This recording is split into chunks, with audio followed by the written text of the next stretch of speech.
ìwà gbéraga. Ó ti ń gbéraga, ọjọ́ ti pẹ́, wọ́n ń bọ̀ ọ́ sọ́, wọ́n sì ti kú.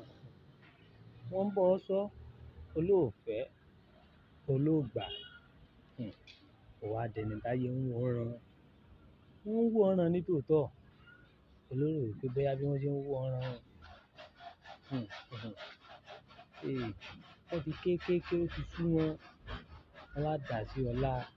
Wọ́n fẹ́ wo ibi tó bá dé. Alágbára mọ́ ní Yorùbá bọ̀ ọ̀lẹ. Àgbéraga ò ráyé wà.